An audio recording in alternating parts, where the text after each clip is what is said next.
Oh, whoa. That's a lot. You guys want me to read this? Because I will read it.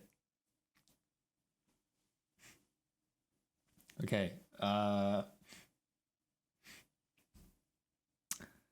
Chapter 1. The Dangerous Forest. Once upon a time, in a faraway land, there lived a mug of cheese. But it was not an ordinary mug of cheese, as you would find in any home or kitchen of the age.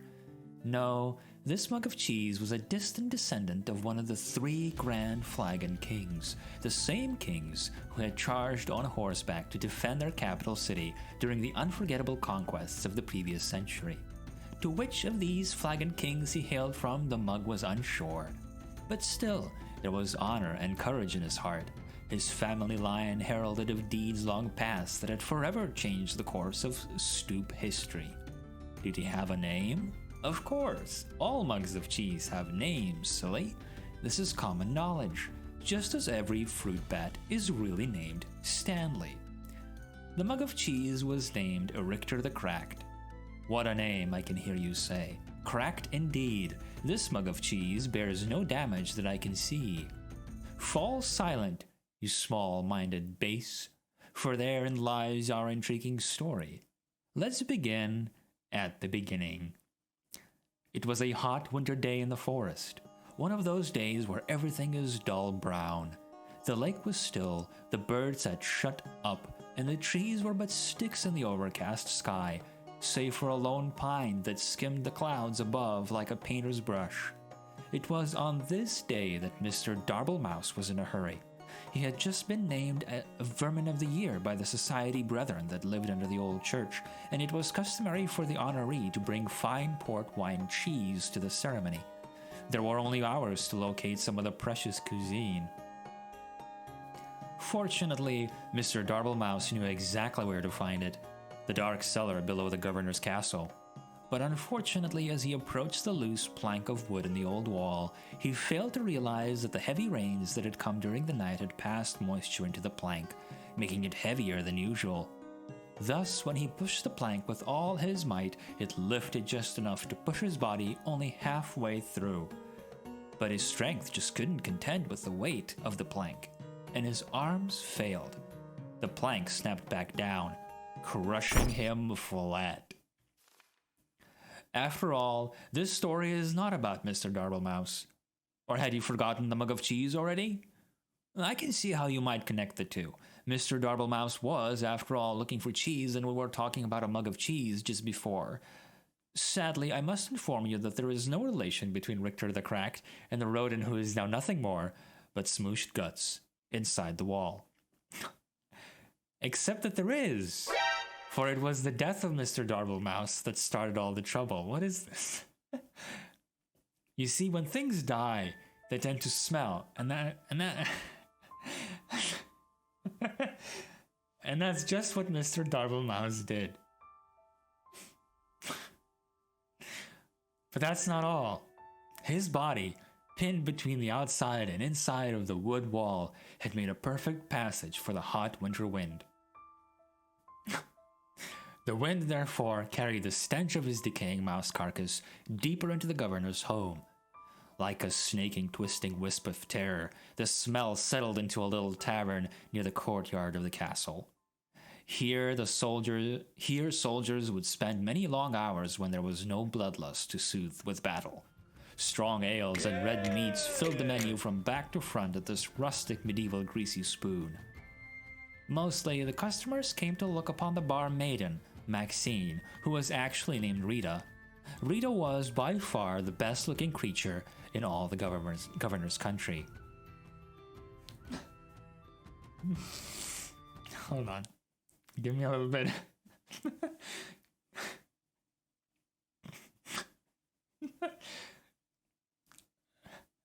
There was a beautiful dear woman just over the hill, but no one knew that. By day, Rita scrubbed her tavern so clean you could eat off it, which was fortunate, as it was a place you indeed would be eating, since it was a tavern.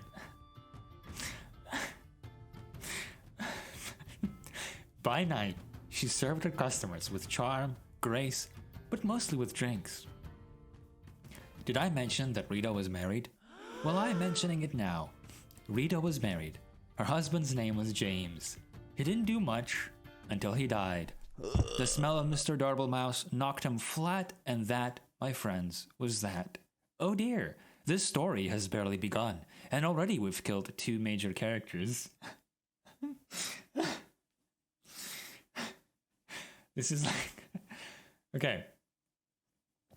Needless to say, Rita was deeply distressed by the whole thing, but 20 or so minutes later, she realized she couldn't mourn forever, and went to buy some cheese. Ah, yes, don't worry, dear reader. This time the mention of cheese will probably guide us to meeting our focal hero of the tale. Also, this is a good time to start a new chapter. Chapter 2, a new chapter. Rita entered the cheese shop with her guns blazing. Wait, what? I am speaking metaphorically, of course. By which I mean she entered the cheese shop quite determined to buy some cheese. This was because just the night before, as her husband James was taking note of a weird smell in the room, she had invented a delicious new concoction, a cheddar cider. It was sure to be a hit with her patrons. After all, the governor's country only had 2 exports, cheese and grapes, and she couldn't possibly make a drink from a grape. But back to the cheese shop scene. Rita knocked on the counter loudly with her fist, causing the nearby cat to do absolutely nothing, as cats do. From behind the wall... From behind the wall, she heard a stir as someone was crashing through piles of cheese to make their way toward her. Emerging gloriously from torn yellow curtains, an old man came into view. He was giant in stature with a long gray beard. Bobbing along and stuck within his beard were all manner of cheese crumbs and wedges wrapped tightly within his hairs. But yet he held even more cheeses on ropes pulled across his chest, with loops of provolone linked with sausages over one shoulder. His eyes were big, and his ears were bigger still. A smile of kindness erupted from his face as he locked eyes with Rita. My, the Kurds are kind to me this hour. Hello and welcome, he bellowed. Rita bowed low and promptly began to cry. The shop owner looked at her perplexed. What did I say wrong? The barmaiden sniffed and snooted and finally answered. Forgive me, for my husband has just died and I'm out of Swiss. I am going to pause now in the story to ask myself why Mr. Mouse went to the cellar in the governor's house for cheese if there was indeed a cheese shop nearby. I think it's best that we overlook this glaring problem in the plot, don't you? Now back to the story at hand. Rita purchased a large amount of cheese from the shop owner. She bought cheese wheels and cheese melts and cheese slices. She bought cheese whistles and cheese bread. She bought cheese paper and cheese sandwiches. She bought so much cheese, in fact, that she had lost track of all she had obtained and just dumped all the fromage into a large burlap sack for the return journey to the tavern. Goodbye, Rita, the shop owner called as he waved farewell. Goodbye, Daniel, she called back. His name was Murray, by the way. Overburdened by her treasures, Rita made her way home, following the main road to the castle. But as it always happens, the road was now under repair. A man with a skinny mule was plowing up the dirt so that he could put down new cobblestone. 4 of his associates were standing by, watching him. The job would only take a few years to finish, but Rita was in a hurry, so she followed the detour sign that told her to take a different road to her left. Unfortunately, no one could read in the governor's county, so she went right instead. This mishap took her deep into the forest, where absolutely nothing of interest happened. Except something of interest did happen.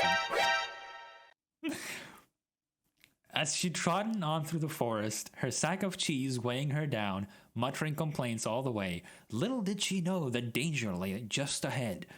This danger was cunning and dangerous, and had one of those out-of-place eyebrow hairs that drives you nuts when you're talking to someone who has one.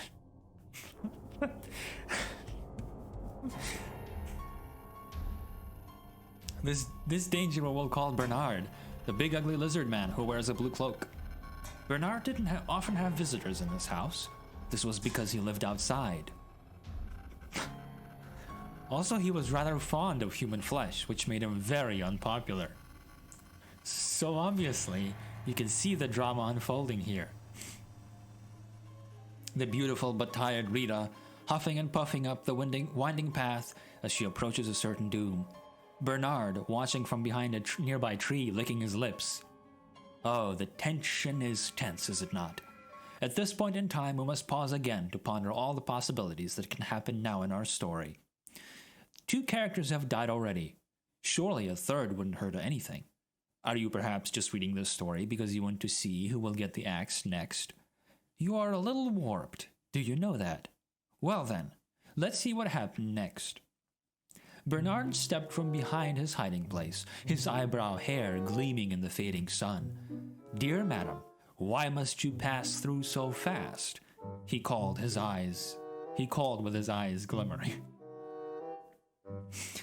I must get home, Bernard, because for one, it's getting late, and I have customers to serve, and second, because you eat people, Rita replied. Poppycock, balderdash, codswallop, I won't hear thy lies against my character, he detested. For I, Bernard, the big ugly lizard man who wears a blue cloak, have completely reformed myself. Rita squinted suspiciously at him. You have? Bernard put a hand to his heart. I have. I no longer prowl or pounce. I won't attack or bounce. I will not kill or maim or tear. I won't crush or even bite you anywhere. I promise I won't devour anymore. My gosh, you've become a bore. If you aren't going to be the danger in the story then I've come all this way with 100 pounds of cheese for nothing, Rita grumbled. She boosted her sack further up her shoulders and turned with an angry grunt. But Bernard waved after her in a panic. Wait! It's all a ruse! I intended to eat you, dear woman! I swear it, he cried. It's all a trick, you see. A new angle. It worked on some guy yesterday. Oh, please stay. Rita sighed, her strength just about gone from the long adventure she had taken since she left home that morning. She turned back to face Bernard. All right, she said, but your part in the story better lead to an unexpected turn of events. Oh, it will. Bernard clapped and waggled his clawed finger to motion her to draw nearer her. Nearer. Just wait until the next chapter.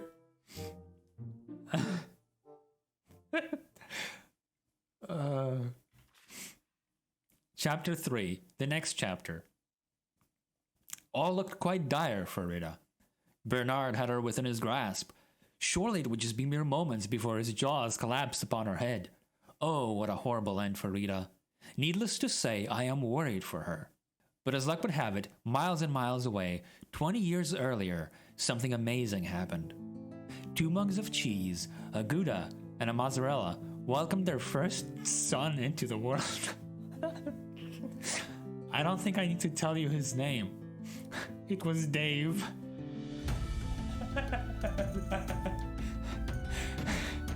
No one likes Dave. After that, their second son came forth, Richter the Cracked. Just called Richter at that time.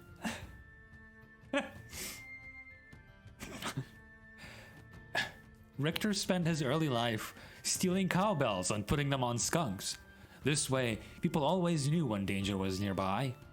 Needless to say, Richter was one smart mug of cheese. But all could not remain perfect forever. Suddenly, the great skunk famine began. Richter found his world in array, and he sought a new purpose. Fortunately, there was an opening in the governor's county for an adventurer at the time, and since he was a descendant of the 3 Grand Flagon Kings, he was boosted to the head of the line. Because, as we are all quite aware, even in olden times, it's not what you know, it's who you know. Thus, the adventures of Richter began. He braved deep dungeons, he slayed the great beasts, he climbed the highest mountain peaks, he sailed around the world despite the fact that he didn't own a boat. Richter was truly the stuff of legend. But did I mention the curse? Yes, fair readers, there is a curse, a fiendish and terrible curse. One morning, while Richter was in the governor's county, he came upon a witch, named Witch. This witch had just pulled a pound cake from her oven, where she then proceeded to start ingesting it, right there at the front walk of her home. At once, Richter knew this creature was pure evil. Eating cake this early in the morning, and without ice cream, this was truly a fiend that needed to be vanquished.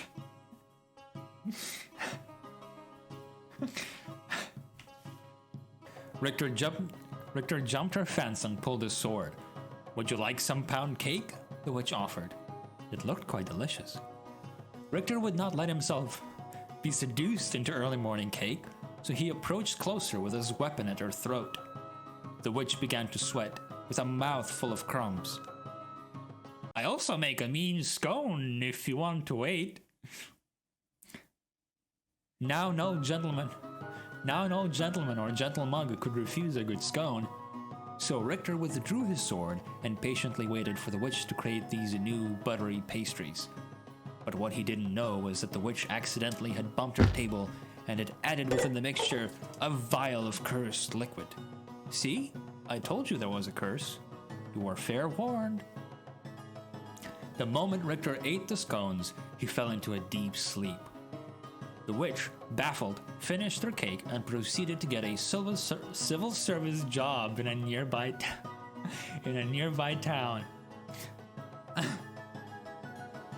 As the years rolled by, all that remained of the witch's house was carried off by elves, and her garden became overgrown. This left only Richter asleep in the forest with no end to his dreaming in sight. But the story thankfully does not end here. For as luck would have it, a giant man covered in cheese with big eyes and big ears wandered past the sleeping mug. In case you've forgotten, this was the cheese shop owner, Murray, sometimes called Bill. Unable to resist cheese of any kind, even a mug of the stuff, Murray took Richter to his shop and set him on a shelf. Here, Richter sat for many years until this very fateful day. You see, in Rita's haste to gather up all the cheese she had purchased, she had swept a few things that did not belong to her into the sack as well. These items included the cat on the counter, a personalized pen, Murray's cash box — I think she'll be hearing about this one eventually — and last but not least, Richter himself, still deeply asleep. So now that our two stories have come together, let's discover what happened next to Rita and Richter in the climax chapter. Chapter 4, the climax chapter. It was the same hot winter day in the forest, and Mrs. Darble Mouse was finally starting to get concerned. Just down the road, Rita was being drawn toward an almost certainly bloody and horrific end to her life. Bernard was just moments from taking her within his lizard jaws, and mere hours from trimming his eyebrows. Rita stood her ground. She was no damsel in distress, but simply a person who was pretty darn tired by this point. She pulled the burlap sack of cheese from her body and swung it hard with every last bit of strength she had left in her.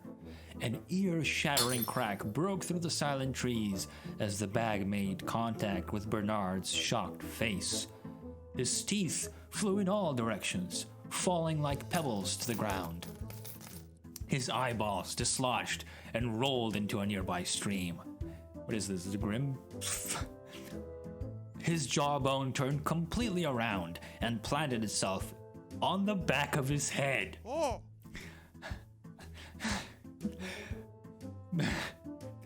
Bernard ran screaming into the woods, never to be seen again this week.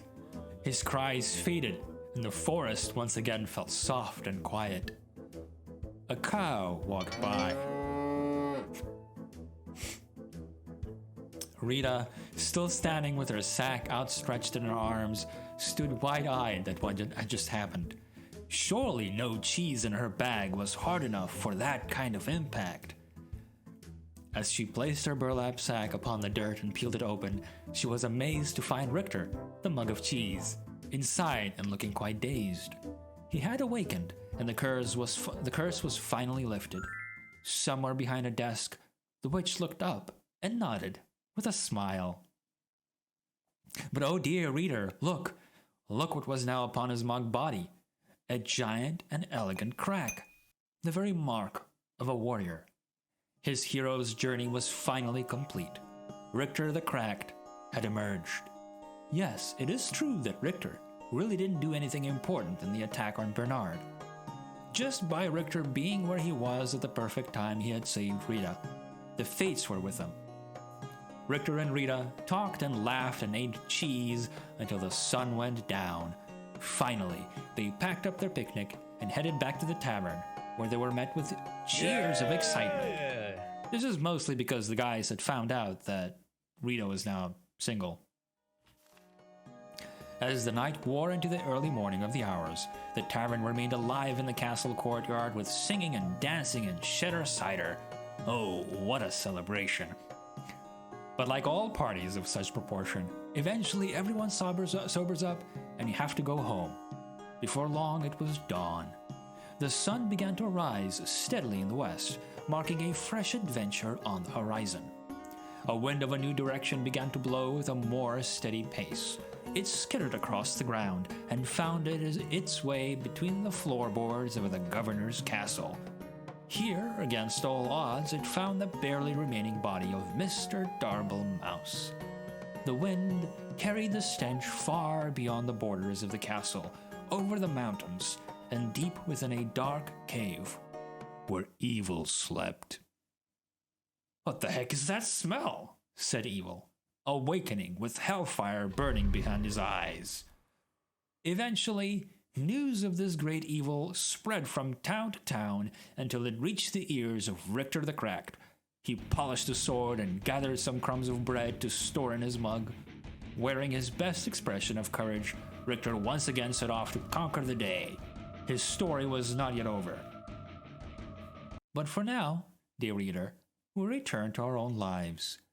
So let us end this tale with one closing thought, shall we? Be we cracked, or small, or even dead, there's always a purpose to where we all are led.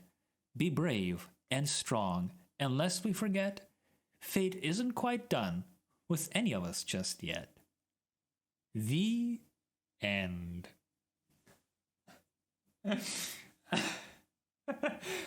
This has been hands down my favorite part of the game. Oh my god, oh dearie me is right. Oh god.